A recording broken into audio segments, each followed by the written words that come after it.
Hello everyone, I'm Quinn the Princess. I'm Coco. And today we're bringing you the 14th and final chapter of Hogwarts School of Prayer and Miracles. Chapter 14th, Bravely Defending the Foe. Bravely... Thanks. Bravely Defeating the Foe. There we go. I just wanted to say before we read, a lot of people who have talked about this fic online clearly have not read this chapter because a lot of people out there think they're serious and just mostly posted quotes from the first 3 chapters. First of all, I don't know why you would ever not read something so entertaining to the end. Second, you should always read all the content before making a judgment of it, especially when posting that judgment online to your hundreds or thousands of followers. Yeah. Just my opinion. Just my little onion. Author's note. Hello, friends. I have some news, and I know it might be disappointing to the mommies out there. My husband and I had a very long talk last night. Is it about Greg? He found out I was fucking Greg. Oh, wow! And he doesn't think that posting my writing online and going to classes is a good idea for our family. It was a hard decision for me to accept, because I couldn't see Greg. But he does know best. I want to thank all of the many righteous believers who have supported me in this little mission of mine. I hope that this last chapter ties up the loose ends as best as one chapter can. Let's hope. Harry gasped, and Dean Thomas gasped too, and Hermione burst into tears as Voldemort ambled through the parking lot. There's a parking lot now? Yes! Well, it's a regular school. I mean, it's not like... Apparently they don't need to hide because it's just a Christian school, so... That's true. There's no need. When did they get the funding for that? That's why Voldemort wants to ban it, because it's public school. Religion. The enormous crowd of righteous students were nervous, but they still stood boldly in the face of such horrifying evil. Dumbledore stood in front of them, protectively and manfully. Harry looked at the depraved man walking toward them, and he thought of all the lies that he must have been told by the evolutionists and feminists all his life. And he thought of the empty, meaningless depravedness that he would have to distract him from missing love in his life. And he thought of how one day he would die. Okay. Wow, Harry's contemplating his own mortality rather early, I would say. And that there would be no happy heaven for him. Only the flames of hell! Harry wondered how anyone could be so stupid. Who would want hell more than heaven? It made Harry so angry. Voldemort stopped walking when he was in front of the Reverend Dumbledore. He arrogantly nodded and said, "Hi, my name's Tom Riddle, and I'm here to visit my cousin. Which way is the guy's door?" "Enough of your lies!" Dumbledore exclaimed bravely. "We know who you are!" Voldemort blinked stupidly, and then he uttered childishly, I'm sorry, what?" Dumbledore smiled smartly. "You're pretending to be dumb, I see. Well, I'm not stupid. We all know how much you hate Christians." "What? I don't hate Christians," Voldemort lied dishonestly. "What are you even talking about?" "You're still pretending to be dumb," the Reverend pointed out truthfully. "We all know about your plot to illegalize Christianity, Voldemort." Illegalize? Voldemort blinked stupidly again and questioned evilly. "Wait, is this about my Reddit account?" "Is that what you call your godless coven?" Dumbledore. Well, I mean, it is Reddit. True. "Is that what you call your godless coven?" Dumbledore queried knowingly. "Well, yes, I have indeed seen your so-called Reddit account, and just try to deny your hatred of Christianity when you post things like this. Christians all suck, with a K.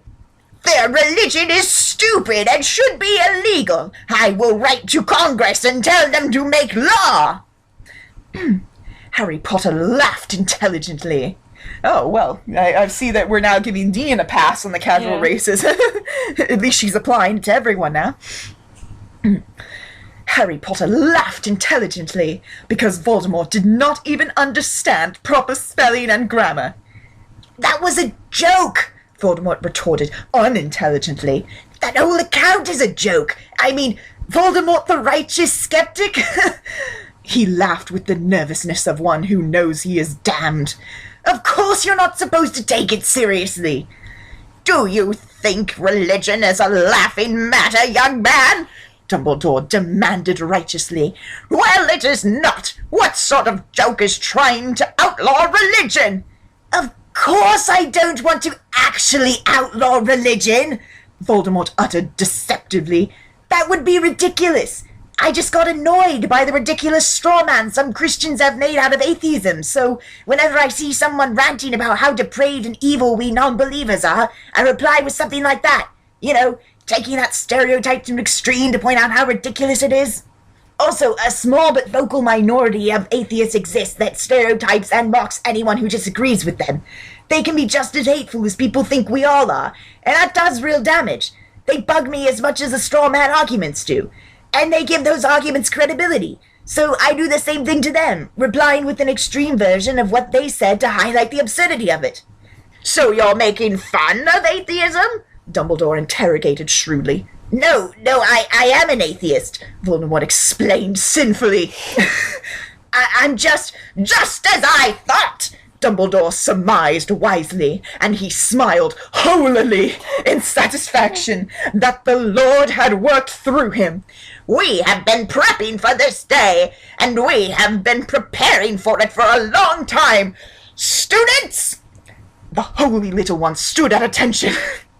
I guess they are a cult. Convert him! Oh, Jesus. Convert him!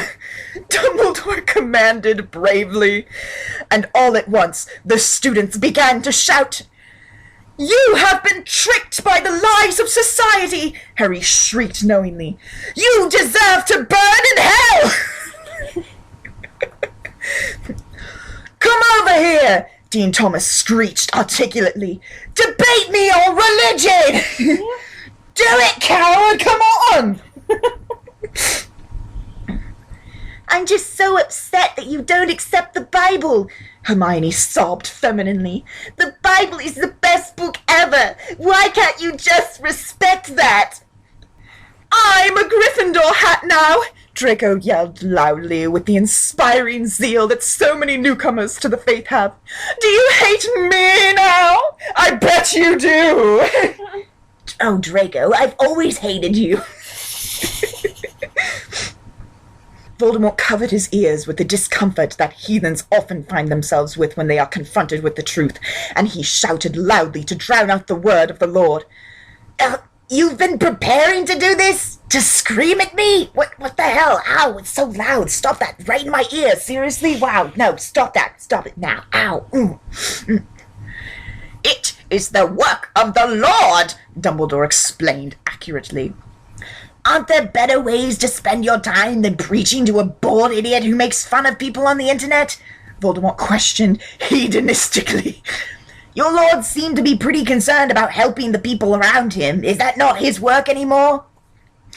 How can we focus on helping people when there are people like you trying to destroy us? Dumbledore countered astutely. I told you before that Reddit account is a joke. Voldemort whined pathetically, but the Reverend shook his head. I thought that might be so at first, the Reverend commented fairly, but it was just too realistic. How is it realistic? Voldemort inquired uninformedly. It wasn't even subtle. I waxed poetic about the sexiness of neckbeards and said that Christopher Hitchens has superpowers. It was supposed to be funny. How could you take it seriously?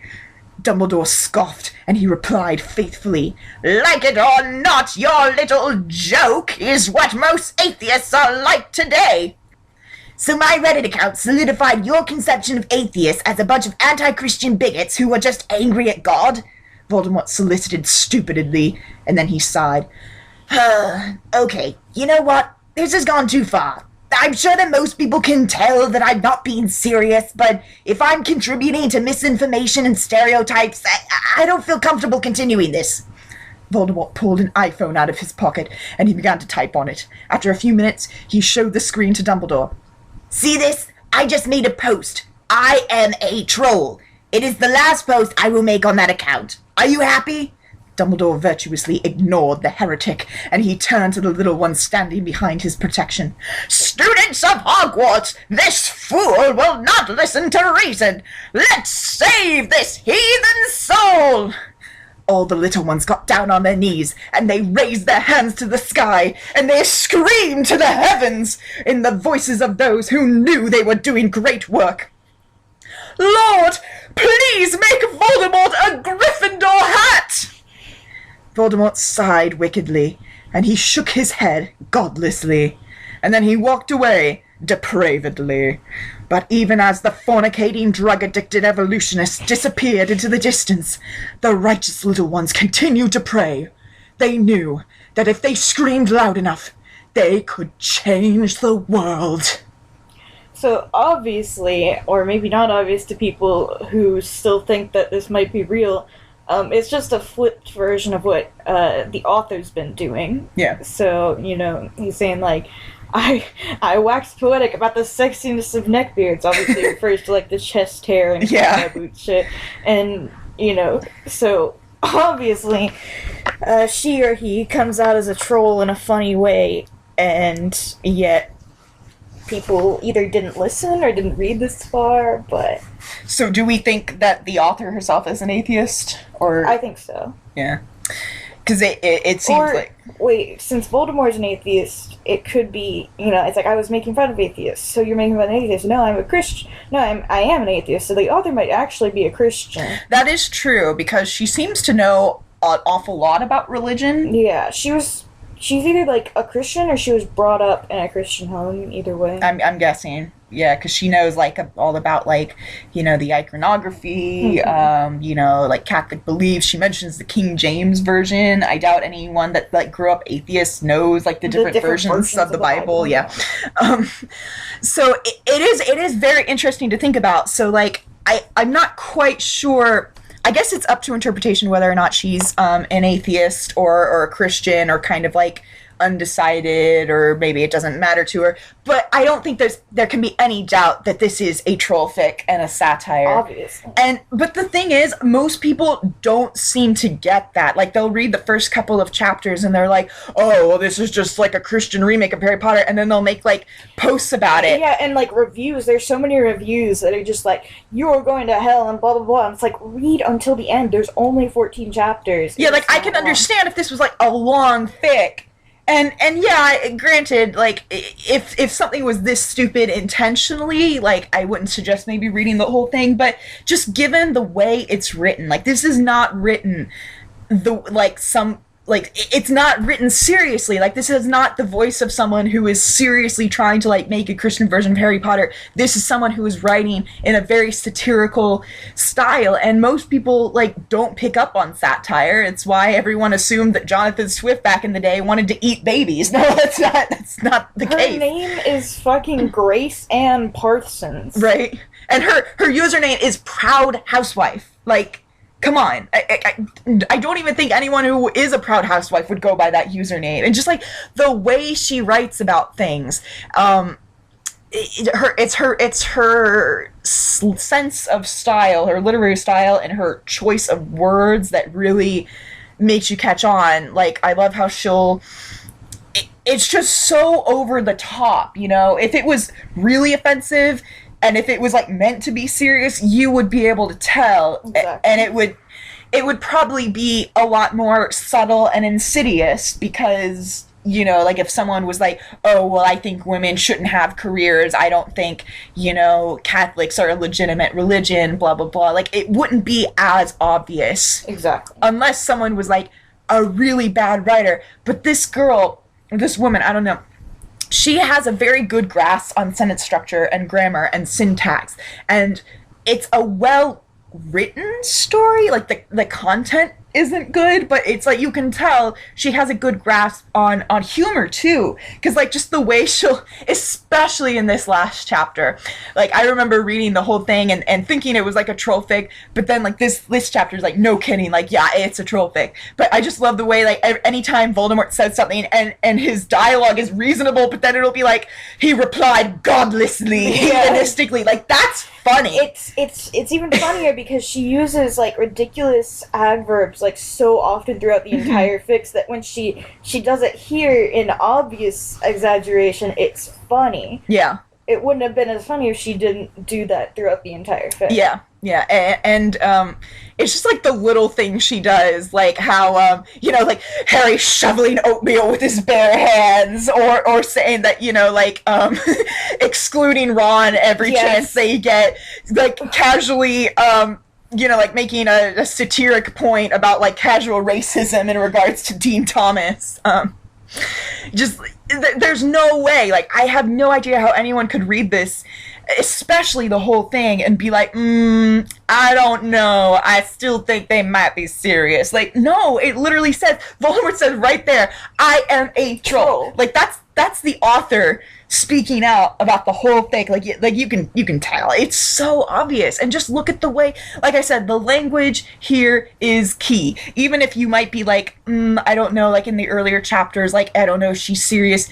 Always, always, always take a look at how something is written. Even if the content seems iffy, just look at the way it's portrayed. Keep an eye out for like keywords, exaggeration, especially just like the way, like Cody, you were saying with the adverbs, like Harry replied magnanimously. Like nobody's gonna put that in a story that's meant to be taken seriously. If someone was to write a real Christian version of Harry Potter, it would be, first of all, it wouldn't be nearly as funny, and you would be able to tell it was serious because, like I said, the language would be written much differently. This has a very comedic tone to it throughout the entire story, even if some people don't pick up on that. There's all the top results are people like treating it like an actual thing.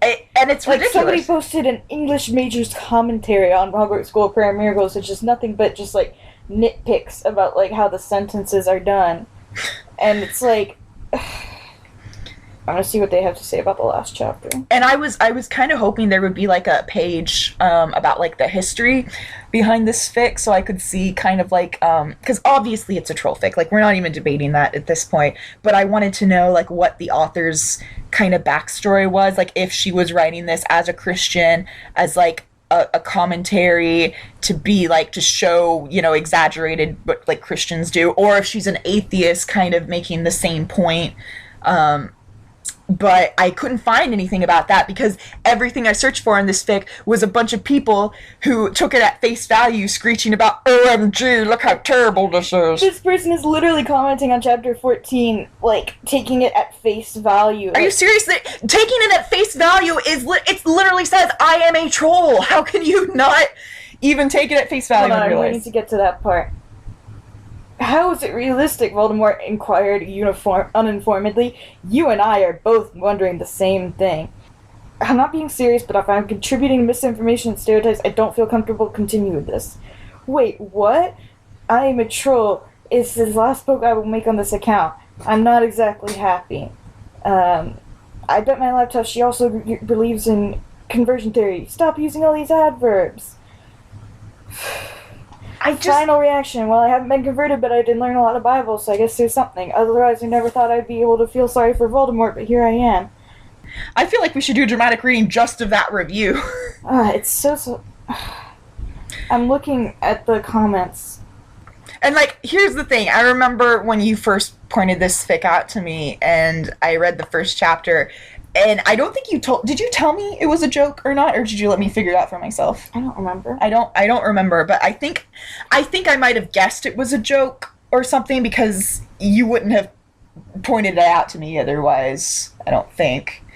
So Oh my god, none of these comments realize that this is a troll fic. Neither did the English major. And these are people on AO3, and I consider AO3 commenters to be of like a higher caliber than fanfiction.net commenters just because, like... They didn't get it. They're like, oh, there's so many adverbs, there's so many comments, so many semicolons.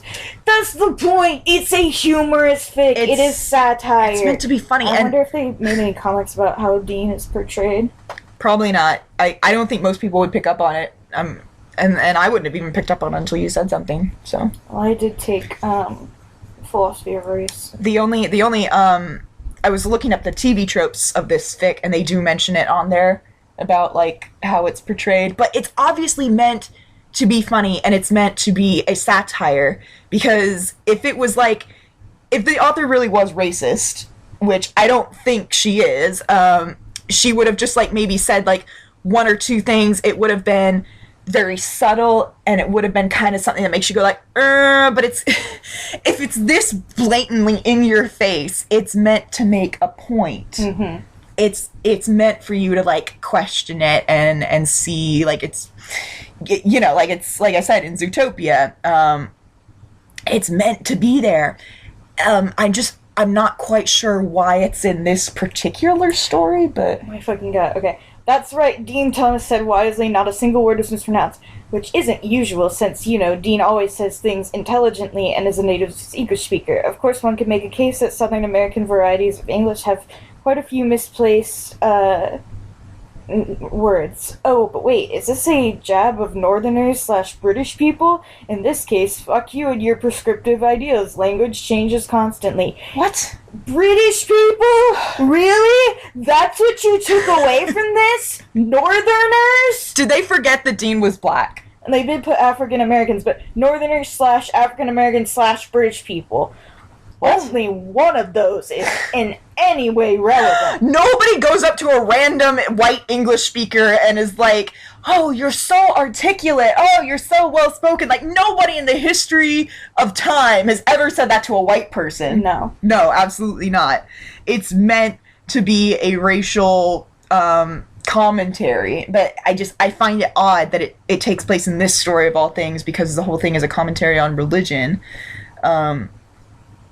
Somehow we were going to tie all this into the story, but I don't remember. Okay, yeah, I think the point that I'm trying to make is that you have to look at everything critically, because, you know, if you take things at face value all the time, you're going to end up with, like, all the commenters on AO3 and fanfiction who think that this story is absolutely meant to be taken seriously, and that this person hates Christianity, or, you know, hates atheism, hates women, blah, blah, blah, and that's absolutely not the case. Like, you should always be critical and think hard about what you're reading, so you don't end up, like, making a fool of yourself at the very least, and at most, you know, at worst, doing yourself harm by creating, like, false information and spreading that false information. So, you know, you just, no matter what it is, doesn't matter if it's a, you know, a news article, some sort of, like, academic journal, or fan fiction, just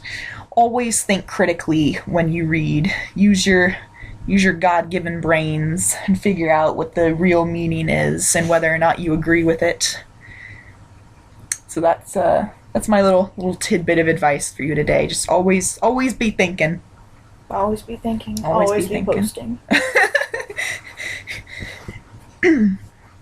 And let's see. Did you have any final thoughts about the?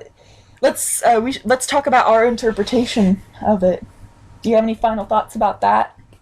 Well, after Voldemort leaves, we can assume that Hermione had stealthily stabbed Harry in the commotion, and while Harry is bleeding out, she blames it on Voldemort, which only cements the perception that atheists are evil and unreasonable. Thus, Voldemort's bill to defund the public school teaching religion did not pass through Congress, and Dumbledore's cult prospered to another day. Well, it wouldn't have mattered if it did pass, because they're not in America. That's true. Voldemort did it! A2, Hermione! Omega Dean then ascended to his plane and wiped everyone's memories of him, but they did remember an articulate young man. I don't remember his name, but gosh, he was so well articulate. So articulate, so well spoken. Such a good swimmer. I like to think that after this, Az and Mike got promoted, and they didn't have to work in the mailroom anymore. Hopefully. Instead, they got promoted to food servers, so they were in charge of raining the food down at dinner time for all the students, and they were just like, oh my god, I hate my job. Yes. So they went from occasionally handing out letters maybe once a week to like twice a day. 3 times a day. 3 times a day, handing out food to students. I almost feel sorry for them. These characters that we made up specifically for this reading. And I think Petunia and Vernon stayed together in a happy, loving relationship, because even though Harry had his own sexist biases, clearly their relationship was working, and Petunia continued to pay the bills and go on with her career, and Vernon supported her and her decisions and was perfectly happy at being a stay-at-home dad and looking after their son Dudley. And he got really into baking, and he won all of the local neighborhood baking competitions with his famous blueberry pie recipe. Oh yeah, and then Voldemort didn't get his bill passed, but he started a very successful blog, which he, instead of doing a troll account, he would write satirical fanfiction about religion and atheism, but everyone took it seriously, so he had to shut it down. So now he works at BuzzFeed. Because he's like, well, I'm so sick of people taking things the wrong way, I'm just going to work for someone that you can't possibly think any deeper about. I just want to do something that's entirely meant to be taken at face value. Absolutely no critical thinking involved whatsoever. Hello. And then Dumbledore realized that he was actually gay, so he and Minerva divorced. Yes. And he ran off with Grindelwald, and Minerva stayed behind to teach the school. But once Minerva actually took charge of the school, she was allowed to implement her own ideas. So instead of, like, the school just basically becoming Dumbledore's cult, it was allowed to actually flourish as a place of learning and religion, even though Voldemort still disagreed with the joining of church and state. Either that, or she took over, and the second she did, it all went to hell. Yes, either way. I think that's everything. Oh yeah, and then Ronald was consumed by his horde of Weasley brothers. Yes. One day when they ran out of Christmas pud. Yes, exactly. So Ron, the weakest, was devoured by the many. Natural selection. I warned you about evolution! I warned you! Survival of the fittest! Oh boy. Cod got so bored of me talking that he left the room, so... Is there anything you'd like to say as a final word to the audience before we sign off? Blessings. That's right. Blessings, y'all. Bye.